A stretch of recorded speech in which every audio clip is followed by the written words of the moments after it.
muy bien, les agradecemos a todos su presencia. Estamos dando inicio a una nueva actividad en este ciclo de reuniones virtuales. Siempre en el instituto tenemos el deseo de presentar y al mismo tiempo agradecer al orador. En este caso no necesitamos presentarlo a Carlos Petit. Carlos Petit es muchas cosas, todas muy buenas, y no quiero robarle tiempo, pero yo diría que Carlos Petit, que hace más de 3 décadas que es catedrático en su país, reúne una serie de cualidades extraordinarias que a nosotros, que estamos en pleno ejercicio, siempre nos ilustra, siempre nos estimula, y además, particularmente para quienes se acercan a la disciplina, es un maestro con todas las letras. Yo lo caracterizaría como un príncipe de la elegancia, de la erudición y de la inteligencia. Y es para nosotros un altísimo honor tener una reunión de trabajo de Carlos Petit, quien es miembro de nuestro Instituto de Historia del Derecho, miembro correspondiente en España desde hace varias décadas. Muchas gracias, Carlos, por acompañarnos e iluminarnos con tu conocimiento. Bueno, gracias a vosotros. Una advertencia inicial. Que nadie crea que por el hecho de poder dar una charla, intercambiar con vosotros mediante la videoconferencia, estamos exentos de hacerlo en persona y en Buenos Aires. Eso que quede claro, ¿eh? No vaya a ser que entre los efectos colaterales de esta terrible época esté el de no proceder a los habituales contactos humanos y a los intercambios y a los paseos. Bueno, dicho esto, paso rápidamente al asunto. Supongo que estáis viendo ahora la primera diapositiva de todo el grupo que le envié a Viviana. Es una hermosa diapositiva donde aparece el título de mi intervención y además un abanico constitucional, ¿no?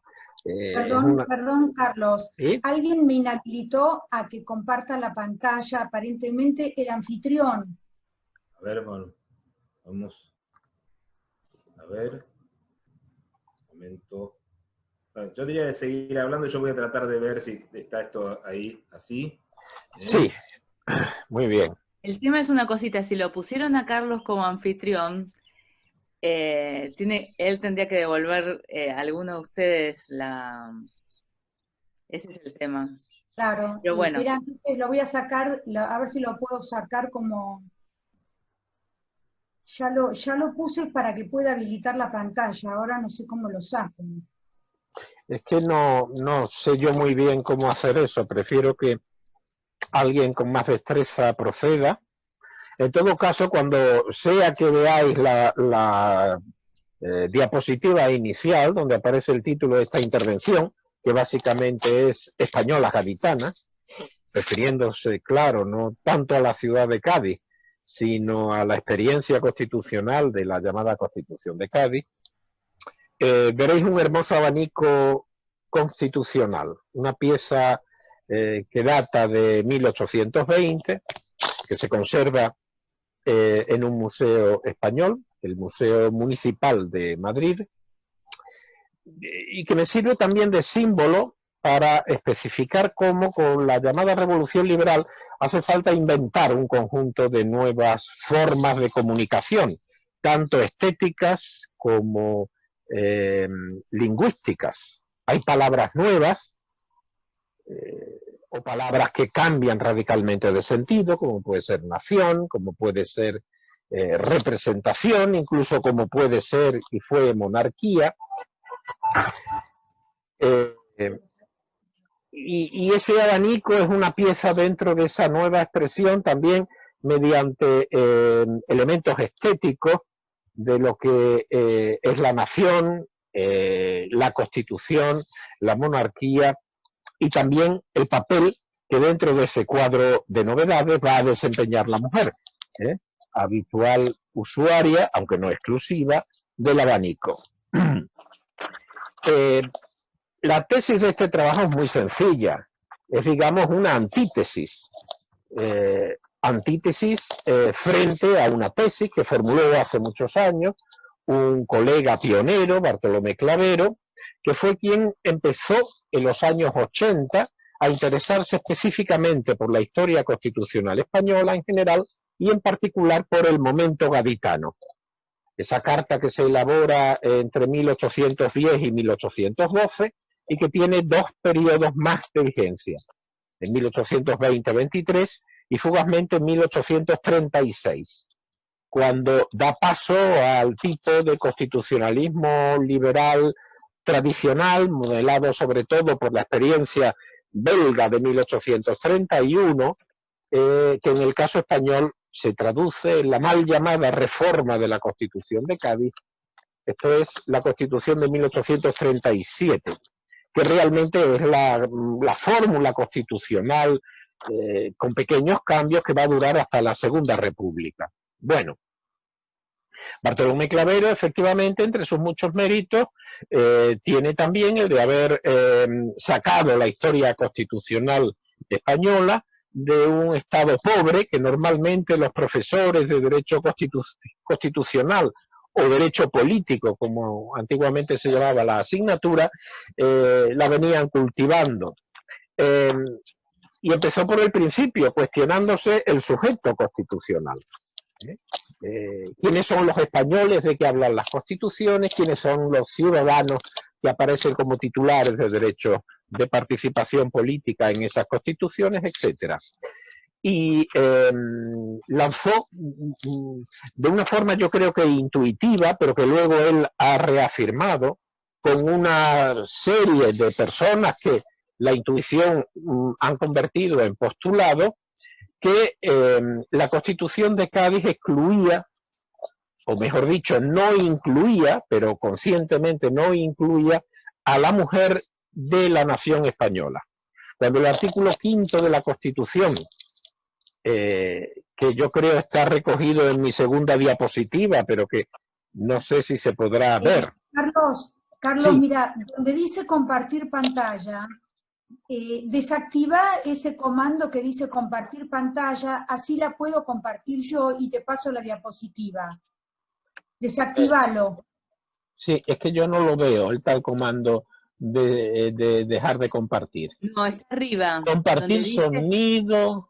No, donde dice arriba, usted está viendo arriba. ¿Nueva función? Arriba está de compartiendo todo. Pantalla. Ah, pues sí, lo quito. Ahí. ¿Y cómo lo quito? Fijar en la parte inferior. Pero,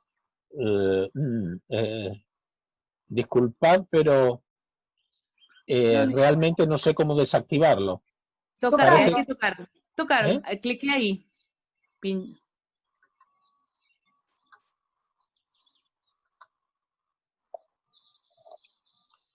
Está dejar de compartir. Sí. Ah, pues ahí está, bárbaro. Mejor. Ahora bueno. Voy a tratar. Te la voy a pasar yo. No, tampoco. Bueno. Ezequiel, a lo mejor sos vos el que también tenés activada esa función y tenés que desactivarla. Ezequiel, desactivá la función porque tal vez la tenés activada vos. No estoy pudiendo hacer... A ver. Justo me está llamando acá Eduardo Martiré que no puede entrar. Bueno, tampoco tiene tanta importancia. Si no lo veis, pues Santas Pascuas. Yo la paso, si no... Bien. Yo me refería al artículo 5 de la Constitución, que es el que define quiénes son españoles, y el número 1 dice, son españoles todos los nacidos de padre español y domiciliados en el territorio de las Españas y los hijos de estos. Y la conclusión o intuición de Bartolomé Clavero, cuando la Constitución dice que son españoles, se refiere a el sexo masculino. Es un enunciado que excluye el femenino, que no tiene un alcance genérico. Por tanto, la mujer ni siquiera es sujeto constitucional. No solamente no es ciudadana, sino que no es española.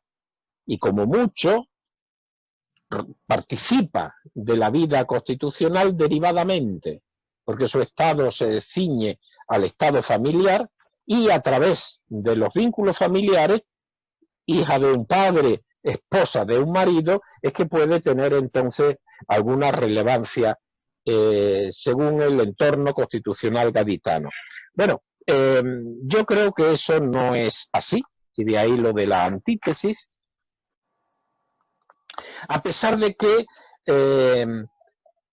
a favor de su tesis, Bartolomé Clavero recordaba la existencia de un proyecto de Código Civil de 1821, aprobado por las Cortes, bajo la vigencia, por tanto, de la Constitución, en el segundo periodo en que tuvo lugar esta vigencia, en donde efectivamente la posición desde el punto de vista de la regulación civil de la mujer no era envidiable. Salvo previsión legal, la mujer estaba excluida del ejercicio de cargos públicos y se enunciaba la tutela, la depositaría de bienes, etcétera. Salvo... Bueno, gracias. Perdón. La mujer casada además no podía obligarse sin autorización del marido, e incluso a las referencias de Clavero podríamos añadir algunas otras.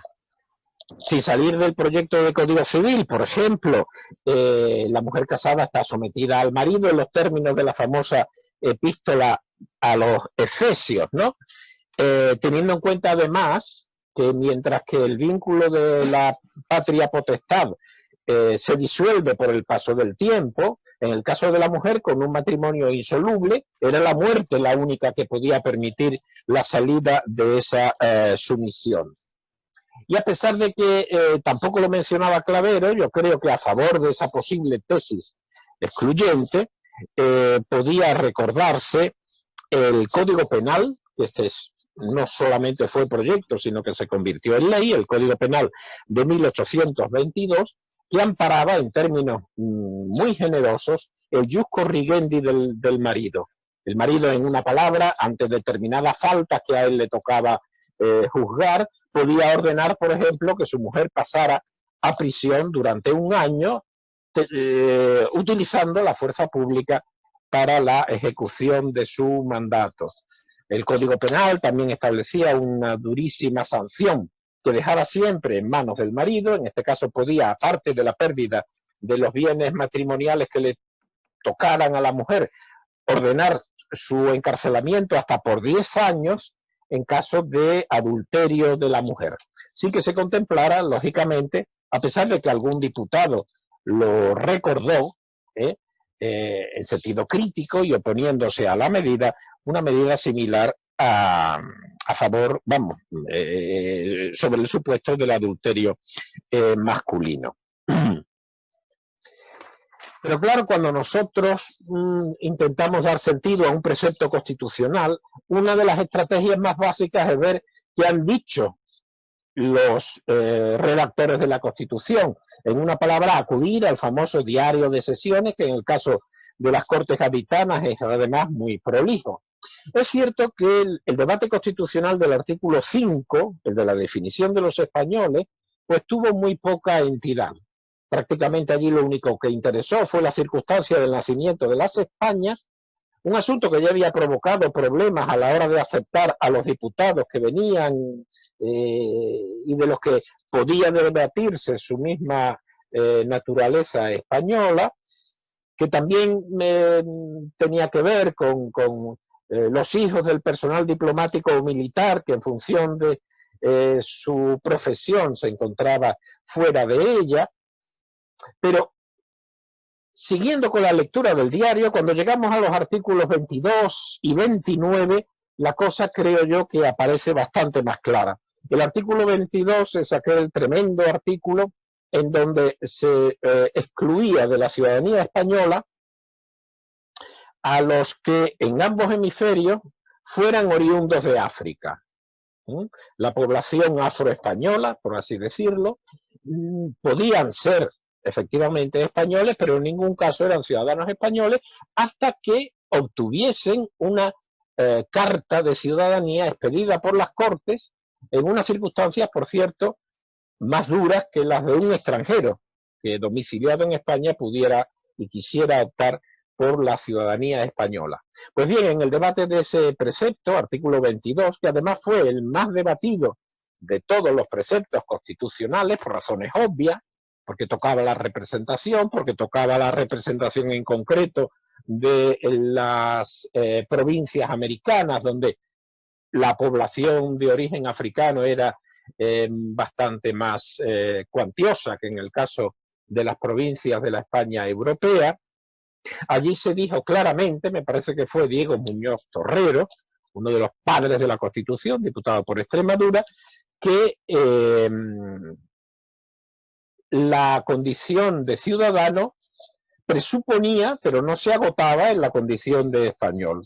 Y que de la misma manera en que las mujeres, siendo españolas, no eran ciudadanas, no había ningún problema en que los oriundos de África, a pesar de ser españoles, no fueran ciudadanos hasta que las Cortes le concedieran semejante gracia en virtud de un procedimiento reglado. El mismo planteamiento, en términos tal vez más rotundos, se plantea en el debate del artículo 29. El artículo 29 establecía que la base de la representación, es decir, la cantidad de población respecto de la cual se calculaba luego el número de diputados, había de ser en ambos hemisferios el censo de todos los españoles.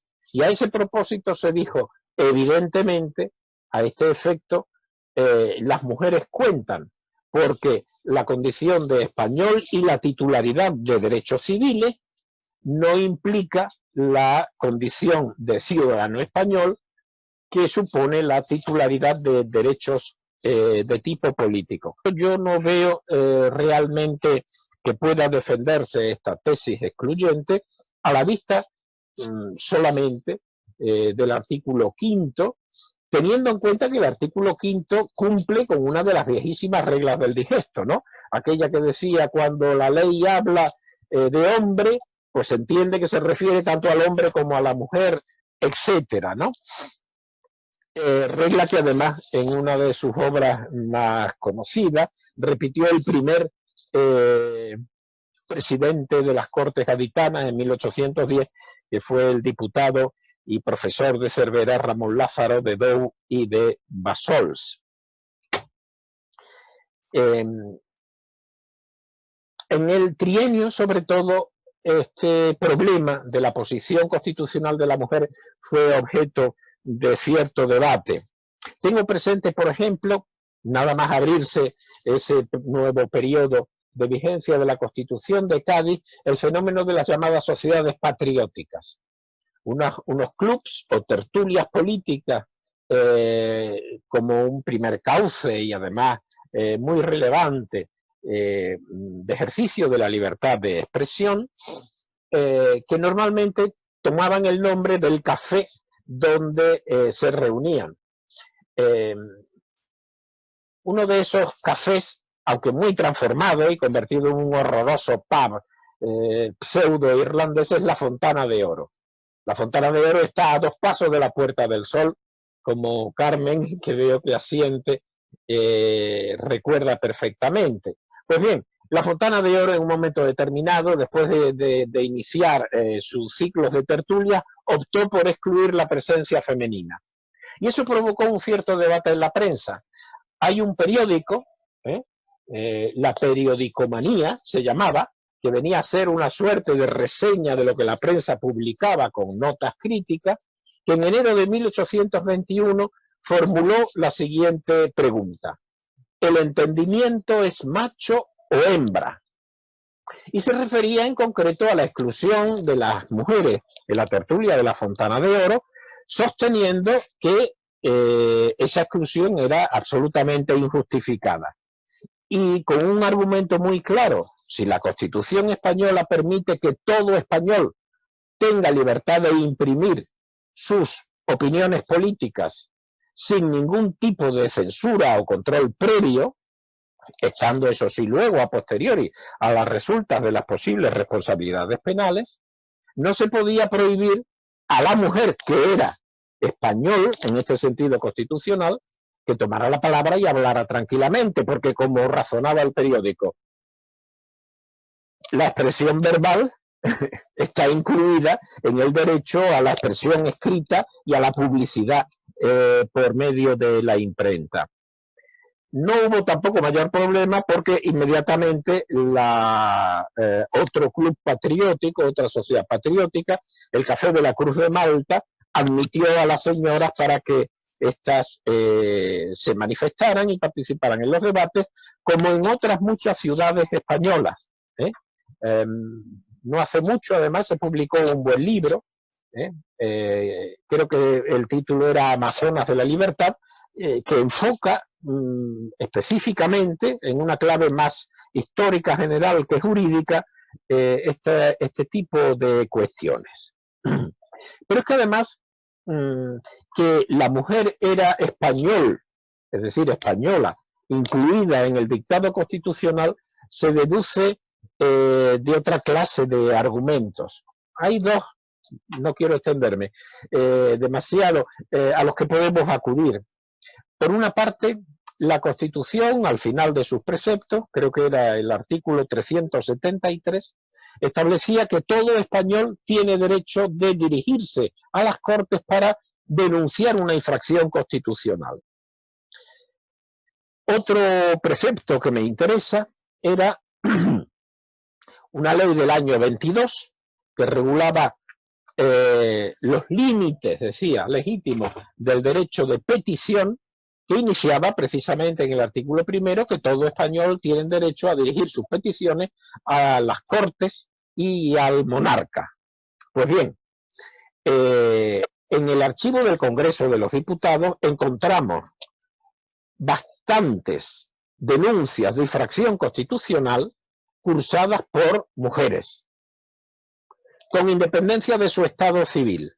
De la misma manera que encontramos también peticiones cursadas por mujeres, de jóvenes incluso, que pedían dispensa de la edad para administrar sus propios bienes con la independencia, decía uno de los casos, que apetece. Y en efecto también encontramos dirigidas a otras autoridades, y se pueden recuperar gracias a la prensa del momento, peticiones de mucha carga política. Hay que tener en cuenta que en 1822, me parece que fue el 7 de julio, la Guardia Real protagonizó una sublevación, instigada por supuesto por el monarca y su corte, para abolir el régimen constitucional. La sublevación de la Guardia Real fue zanjada a sangre y fuego por el pueblo de Madrid y en concreto por la Milicia Nacional.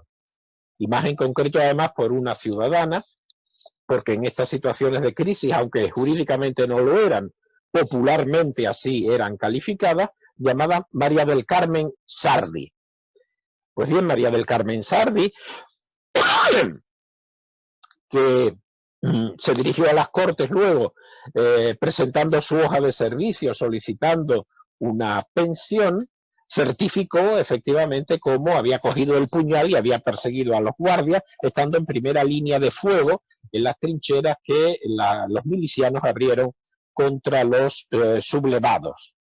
En ese mismo momento, la prensa de Madrid publicó una petición dirigida a la corona de más de 300 señoras que firmaban con sus nombres y apellidos, que podemos entender de verdadera amenaza al rey, recordándole al monarca que si se desviaba de lo previsto y de la senda constitucional, ellas darían hasta su última gota de sangre en defensa del propio sistema constitucional.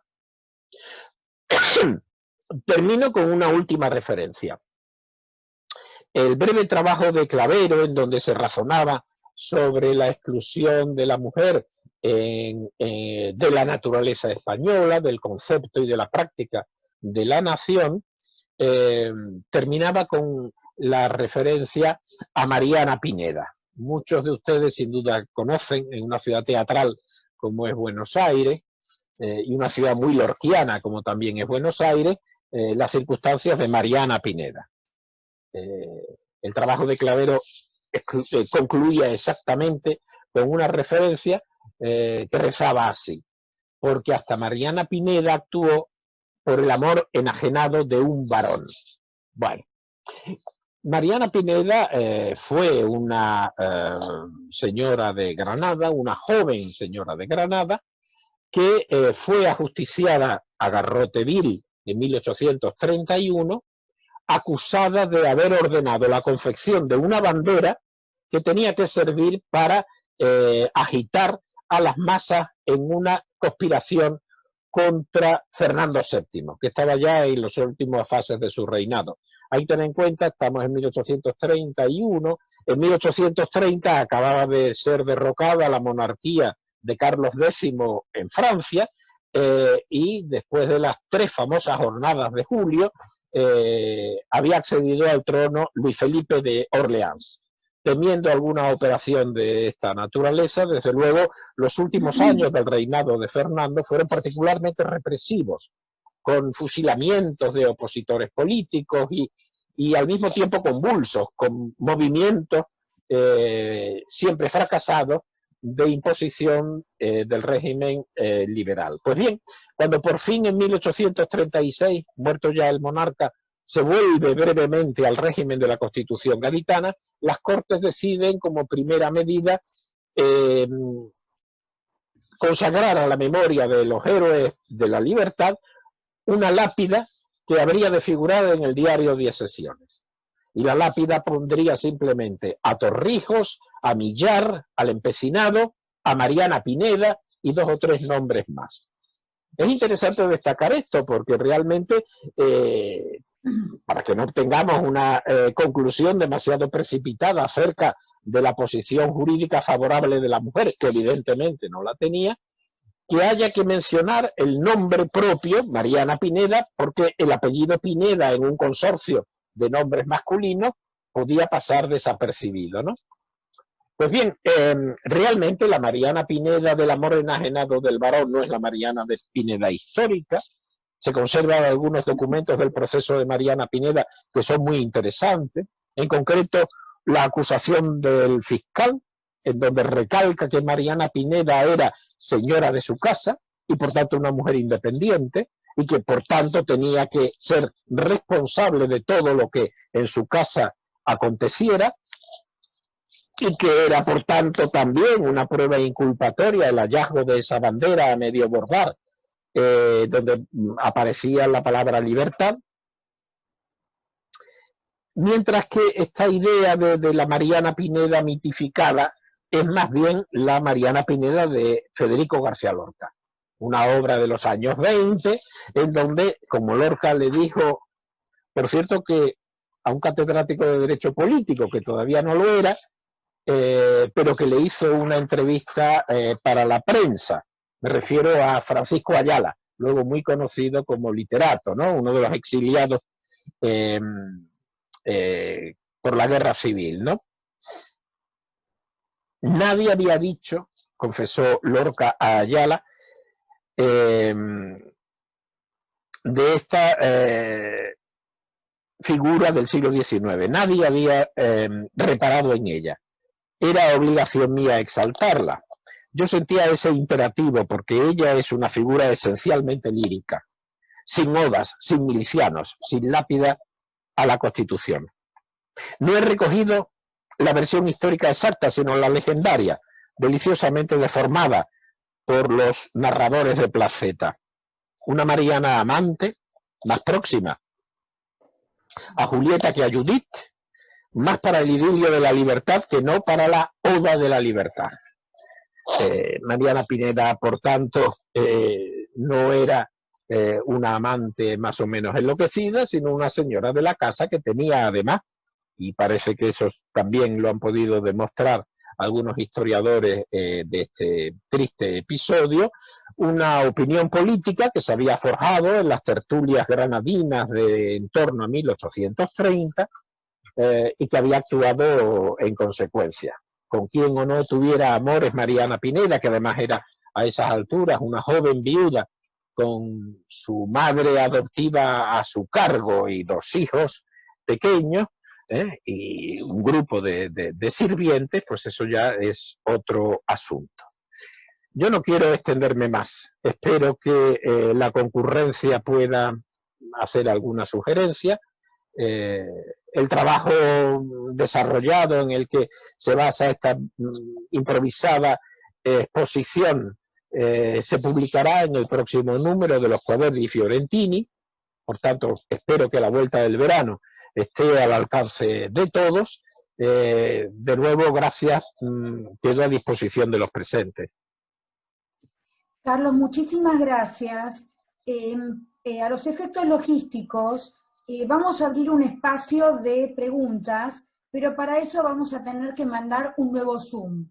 Entonces vamos a pedirte a vos, que estás grabando, Sí. que no cierres este Zoom, que lo dejes abierto para Sí. que siga la grabación. Y en el interín, yo ahora le voy a mandar a todos un nuevo link para iniciar la etapa de las preguntas. Vos ese Zoom dejalo abierto y estate atento que te va a llegar un mail con el nuevo Zoom. ¿De acuerdo? Y ese también lo debo abrir.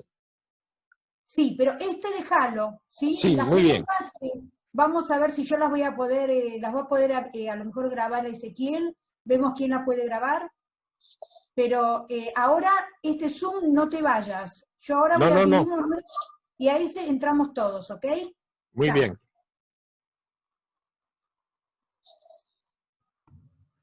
Faltan 2 minutos, entonces, pero vos hacés ahora entonces la nueva convocatoria. A ver si se inicia el vídeo. Bueno, por lo menos oigo y no sé si soy oído. Oído Sí. perfectamente.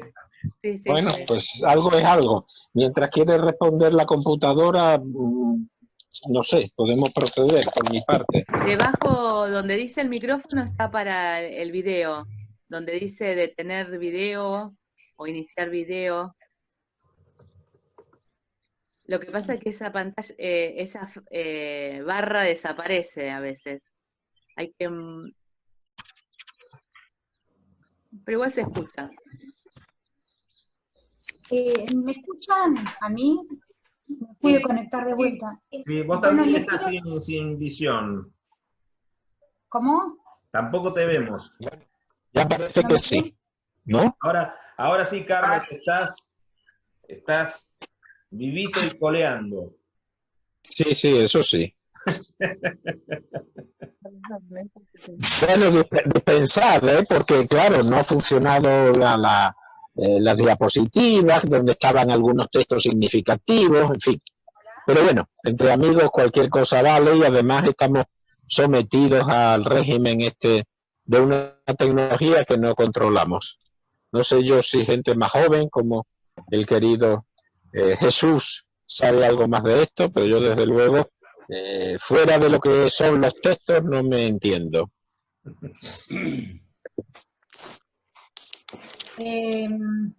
Ahora No te vemos. yo ya puse la grabación, Viviana. Bueno, perfecto. Un comentario nada más. A la persona que está identificada como 9, le pedimos que por favor cierre nombre, porque si no, no vamos a poder hacerle el certificado. Y a la que figura como Graciela, también le vamos a pedir Graciela que cierre Besada nombre. es. Graciela Besada. Besada. Ok, perfecto. Bien.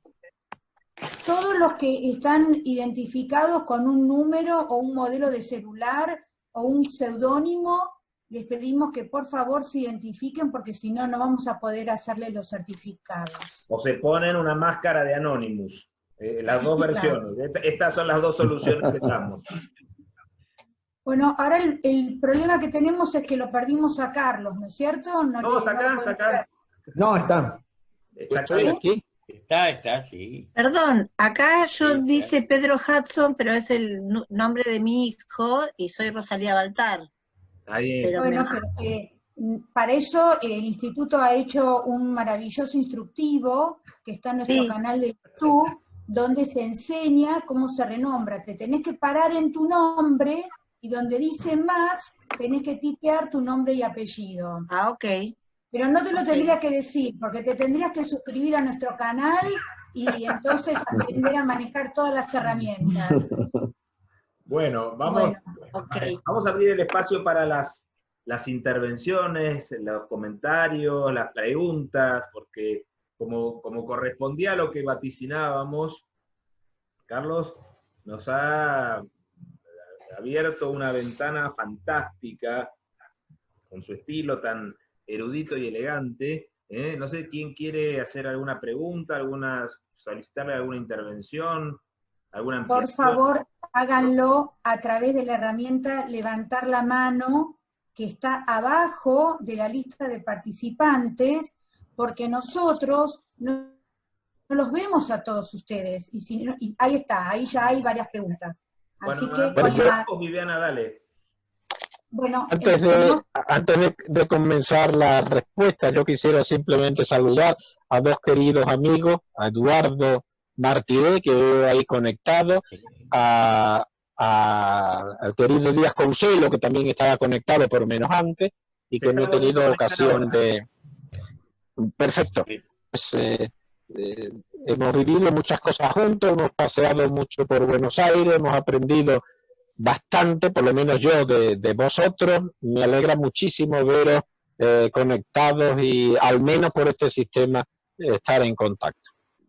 Bueno, Carlos, entonces aprovechando que lo saludaste al doctor Martiré, el doctor Martiré tiene una pregunta. Lo que le vamos a pedir a todos los que preguntan es que traten de ser concretos en la pregunta, porque el tiempo acá en Zoom es muy requerido, así que le vamos a pedir a todos que por favor sean concretos en las preguntas. Doctor Martiré, usted tenía levantada la mano, ¿quiere preguntar algo? Sí, cómo no, por supuesto, por supuesto. Pero, bueno, yo voy a violar las instrucciones que acaba de dar Viviana Kluger, porque lo que quiero hacer es mandarle un abrazo enorme a Carlos Petit, enorme. Gracias. Decirle que he venido yo a aprender y he salido muy instruido. Te felicito por tu conferencia y felicito a Viviana Kluger y a Ezequiel Abásolo por haber podido traer una vez más a Buenos Aires la imagen y el talento de Carlos Petit. Felicitaciones a los tres. Nada más. Muchas gracias, Eduardo. Muchas gracias. Bueno, entonces le damos la palabra a Jenny Barra, que tiene levantada la mano. Jenny, adelante. Espera que te desmuteo. Vos también tenés que desmutearte, por favor. Vale, ahora sí. Sí, perfecto. Ya. Buenas tardes a todos. En especial un gran saludo también, me adhiero a los saludos que hizo don Carlos, se lo hago a don Eduardo Martiré, que hace muchísimo tiempo que no lo había visto y me alegro muchísimo de verlo nuevamente. ¿Ya? Mi pregunta, don Carlos, va relacionada fundamentalmente con el tema interesantísimo que usted nos ha convocado hoy día, y fundamentalmente usted nombró a Mariana Pineda, sí, pero también tenemos a otra mujer, tengo entendido que fue bastante importante, como Margarita López Morla, ¿ya? Quien también ella, por lo poco que yo conozco o he tenido la oportunidad de leer de ella, fue una gran mujer, una aventajada mujer de aquel entonces, fundamentalmente por la relación que ella tenía de venir de una familia acaudalada. Por lo tanto, ella tuvo gran oportunidad de ir tanto a Inglaterra como a Francia, por lo tanto, su nivel cultural en ese momento era muy bueno, por lo que yo tengo entendido, y ella podía relacionarse en aquel entonces con hombres bastante cultos de la época y poder debatir en un mismo nivel. Fue la excepción, obviamente, fue la excepción en aquel entonces. Pero ella también, tengo entendido, de que ella también convocaba tertulias, ¿ya? Sí. A tertulias gauditanas, ¿ya? Y estas tertulias que me gustaría que me aclarara usted si estaban ellas guiadas en el sistema que había iniciado Carlos María Fourier. No sé si estaban en ese sentido o no, invocadas, porque hay algunos que sostienen que sí, otros que dicen que no. Me gustaría que me lo aclarara en ese sentido. Y lo otro es respecto de que la mujer de aquel entonces estaba solamente convocada a los quehaceres de la casa. No obstante, ya que la misma Constitución decía de que era importante porque la mujer además era la que debía entregar el conocimiento a sus hijos, ¿ya? Eso, fundamentalmente. Sí. Muchas gracias. Sí. Bueno, muchas gracias, Jenny. Yo no soy experto en tertulias femeninas en esta época. Lo que sí he podido... lo que sí puedo añadir es que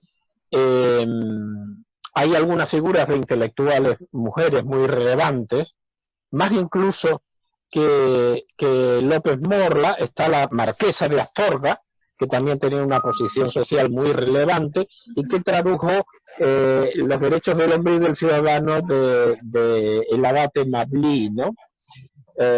Con un larguísimo prólogo, tan largo como la propia obra. Curiosamente, en la traducción comentada de la marquesa de Astorga no toca para nada el asunto de los derechos de la mujer, ¿no? Pero efectivamente, tanto en la época estrictamente gaditana a la que usted ha hecho referencia, como en la época del trienio, yo diría que con más intensidad en el trienio, el fenómeno de las tertulias femeninas merece la pena de ser estudiado. Sobre todo en el trienio, digo, porque ahí se da un salto de lo que era una tertulia de resabios ilustrados, la dama del salón parisino que recibe a sus amigos y comenta e intercambian, escriben y tiene gran repercusión, ¿no?, a el fenómeno de la mujer que participa en un foro público de debate, como puede ser la sociedad patriótica. Es un salto, yo creo, sustancial y que va a favor, a pesar de las limitaciones históricas que todavía se ceñían sobre la mujer, del salto de las virtudes privadas, como algún sector de la prensa recordaba insistentemente, era el ámbito de la mujer, al espacio de lo público, ¿no? De hecho, yo creo que en buena medida la prohibición de asistir las mujeres a los debates de las Cortes, que está en el reglamento de las Cortes gaditanas y que retoma el reglamento de las Cortes del trienio, al cerrarle la posibilidad de ser meras espectadoras de lo que en el debate de las Cortes se decía, curiosamente tiene lugar esta especie de expulsión hacia la esfera de lo público y a la participación de las mujeres en el ámbito de las sociedades patrióticas y en estos cafés que dan bastante opinión. En general, las grandes mujeres que tienen mayor presencia suelen tener que ver con algún hombre. Una de las mujeres más relevantes en el periodo 1820-23 es la viuda del general Lacy, que siempre era identificada en esa condición. Lacy fue un general que ajusticiaron, por cierto, un maltratador de su propia mujer, pero eso ahora no nos interesa, y la viuda del general Lacy, una señora de un nombre un poco complicado porque era nacida en Francia, Châteauneuf o algo así se llamaba, pues aparte de tener una tertulia y un club patriótico en Barcelona, organizó después del intento de golpe de Estado protagonizado por el rey, un batallón de señoras lanceras, las que llamaban las ciudadanas del general Lacy, y hay incluso unas representaciones gráficas muy llamativas de estas señoras en uniforme portando la lanza y en actitud de defensa del régimen liberal. La otra cuestión que usted planteaba no es menos interesante, ¿no? Porque en efecto, como usted advertía, si por una parte la opinión mayoritaria confinaba a la mujer en los quehaceres domésticos, y aquí de nuevo el jurista tendría que recordar que la no casada tenía ante el derecho una posición infinitamente mejor que la señora que estaba casada, pues también es cierto que a la mujer le tocaba un papel en la educación de los hijos.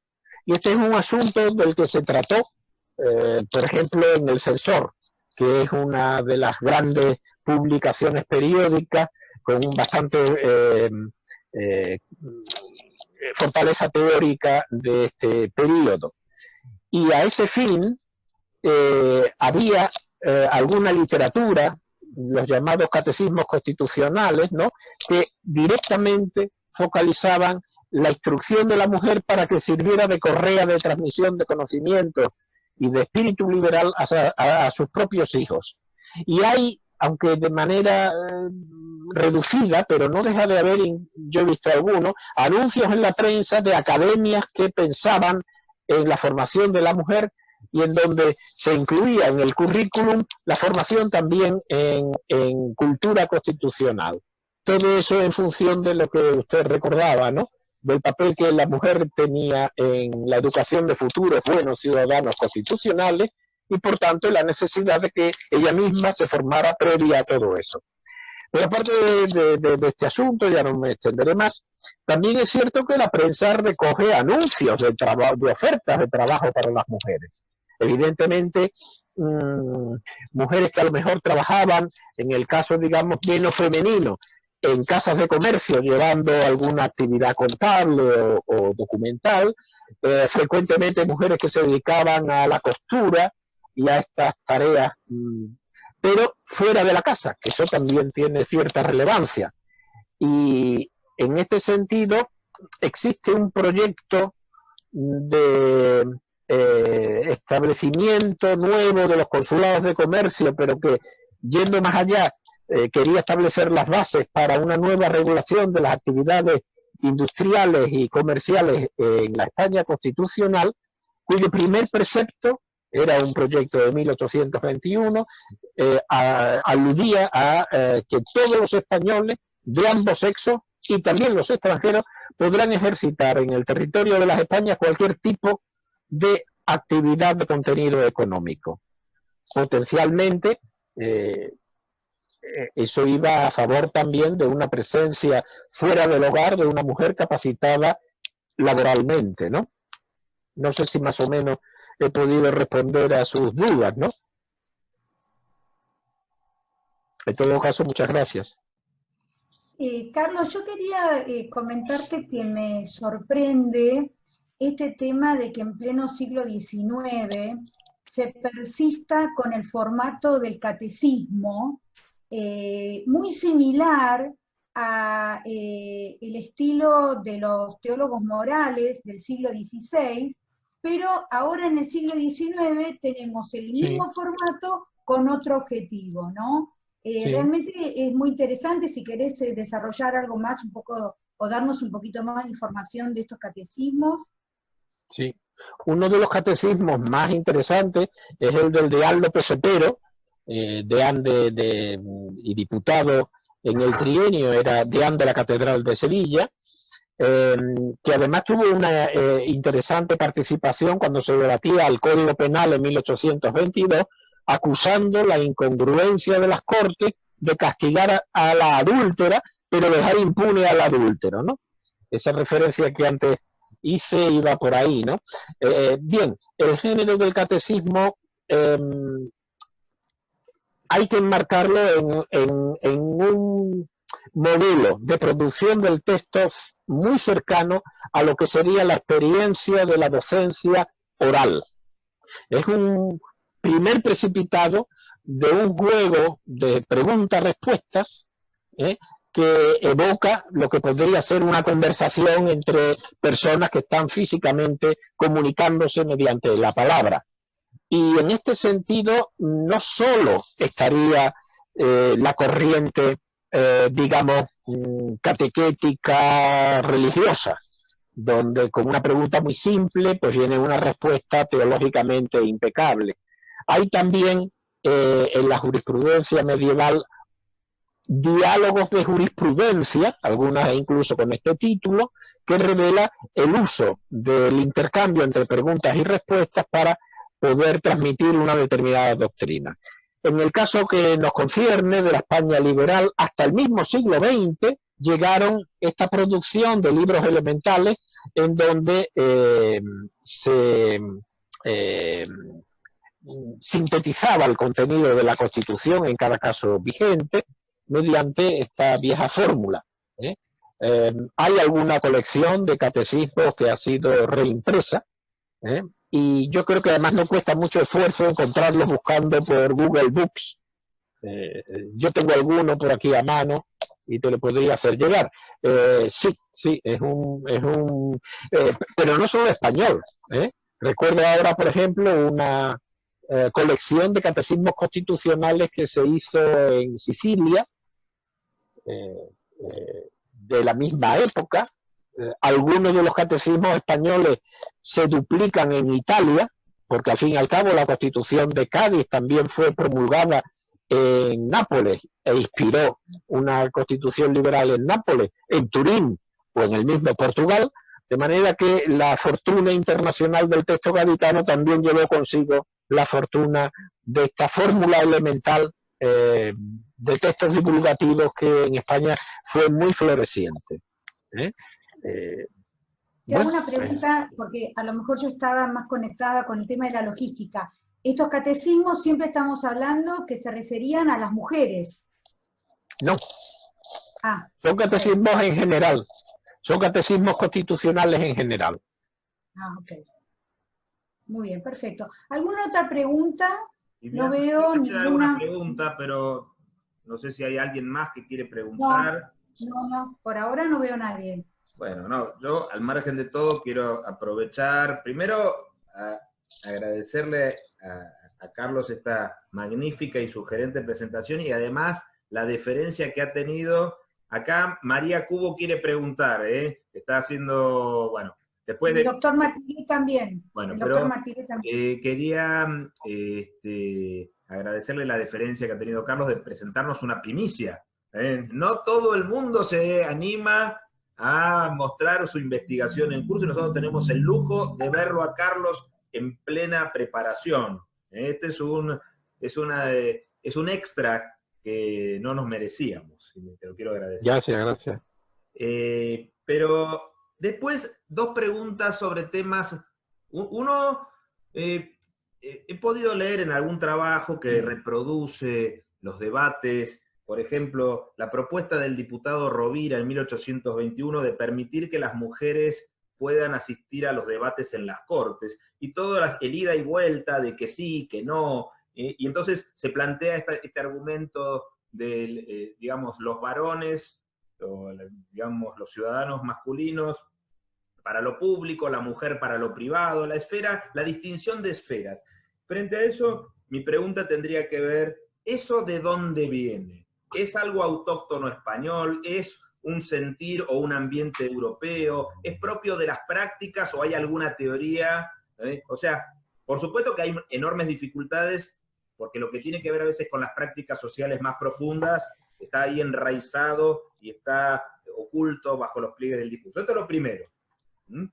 Y lo segundo, más que una pregunta, aunque sí también es una pregunta, me parece que trata de ser una invitación.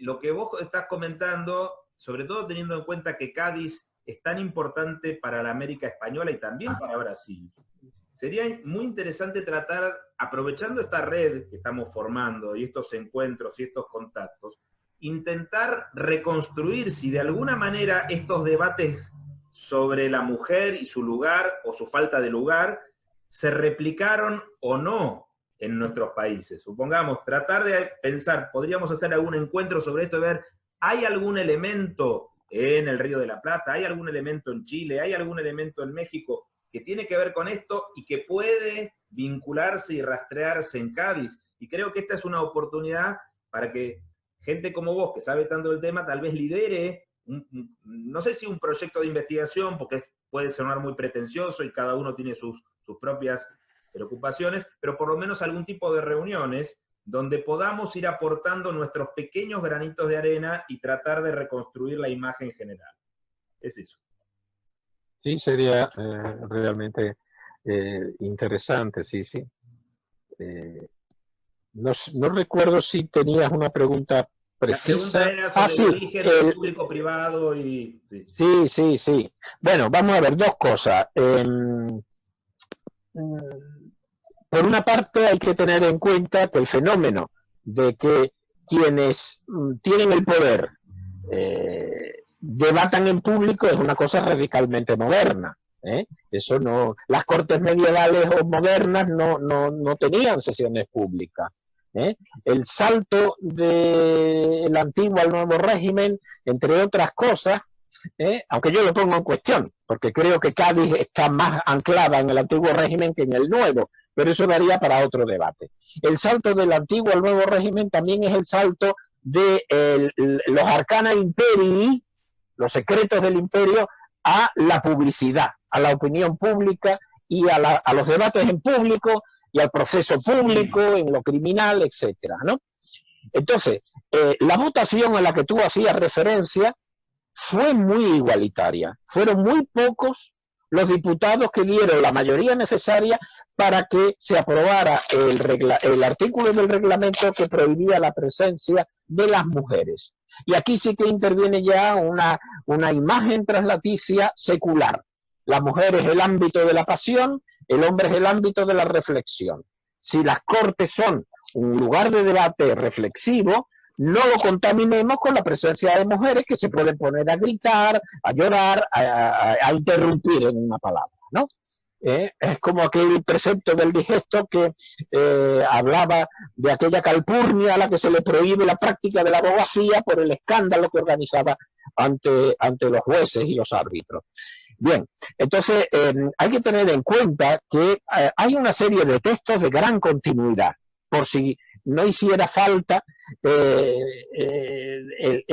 recordar que ya de por sí el peso de una posición histórica bastaba, ¿no? Pero yo en concreto he encontrado y he leído un tratado sobre la posición de la mujer. El tratado venía a ser la familia cristiana según las Sagradas Escrituras, etcétera, de un franciscano aragonés, el padre Arbiol. Es un texto del año 1739, pero que se reimprime constantemente a lo largo de los años en que está vigente la Constitución de Cádiz, con ediciones además coincidiendo con los periodos de vigencia. Y si nosotros abrimos ese texto, ahí nos encontramos efectivamente el estereotipo de la mujer como un ser destinado a lo doméstico, que depende primero del padre, luego del marido, la mujer autónoma, que también las había, o bien porque habían quedado viudas, o porque vivían por su cuenta, en su caso con autorización de las Cortes para administrar sus propios bienes, aun siendo menores, ¿no? Las dispensas de edad son en absoluto, ¿no? Eso por lo que hace al asunto de la mujer y el reglamento que las discriminaba. Y que ya te digo, yo creo que tuvo como efecto que las mujeres siguieron hablando y oyendo de política, pero en las sociedades patrióticas, con mayor repercusión, porque aquello además lo expandía la prensa política. Bueno, muchas gracias. Ahora hay más preguntas. A ver, le vamos a dar la palabra a Agustín Parise y después a Claudia Iriarte y después le damos al doctor Martínez, que veo que también tiene la mano levantada. Agustín, adelante. Muchas gracias, Viviana. Sí, le quería agradecer también al profesor Petit por la presentación y lo mío es una reflexión más que una pregunta, porque cuando escuchaba la presentación hubieron varias referencias al proyecto de Código Civil de 1821.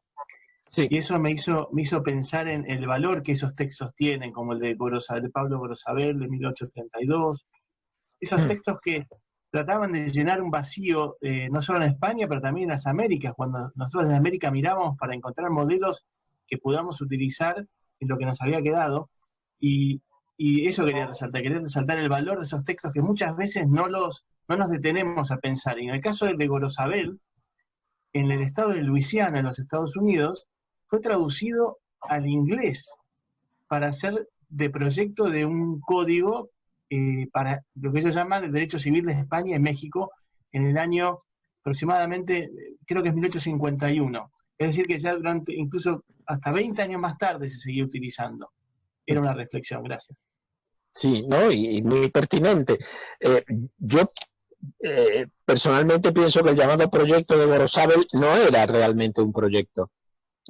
Hay una manualística elemental que adopta lo que es la forma y el aspecto del código sin realmente serlo, ni pretender serlo, ni siquiera un proyecto privado. Breves párrafos numerados correlativamente como si fueran los artículos del código que se quiere, pero no se tiene, y a pie de página las referencias a los cuerpos del derecho histórico que se sintetizan en el enunciado que va correlativamente enumerado, ¿no? Eso creo yo, y no... Bueno, hay una cierta literatura que lo llama el proyecto privado de Código Civil, realmente no lo pretendió ser. El proyecto del año 1821, que yo creo que probablemente se redactó completamente, se publicó solo parcialmente, y es lo único que conocemos, porque el archivo de las Cortes sufrió un grave deterioro cuando las Cortes, huyendo de la invasión francesa, se desplazaron de Sevilla hasta Cádiz en 1823, ¿no? Poco antes de la caída del régimen liberal, del segundo episodio liberal, ¿no? Y el caso es que se nos han conservado solamente una buena parte, pero no todo, artículos de ese proyecto.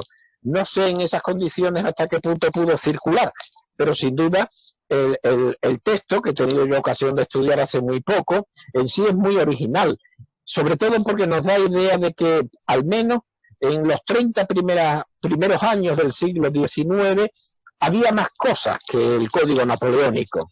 El Código Napoleónico estaba allí, tenía una cierta repercusión, pero siendo una de las grandes fuentes de, por ejemplo, el Código del Ducado de Parma, no tiene nada que ver con ese código, y no digamos en el caso español.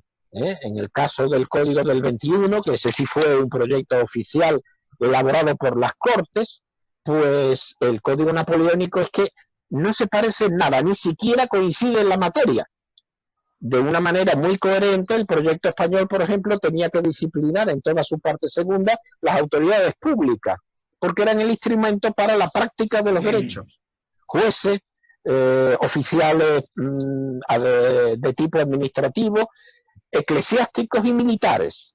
Esa parte no se nos conserva, sabemos cuál iba a ser su contenido por el discurso preliminar que describía el proyecto en su conjunto, pero estamos en las antípodas de lo que es el Código Napoleónico, ¿no? O sea que hay que atender muy bien, creo yo, todos estos fenómenos.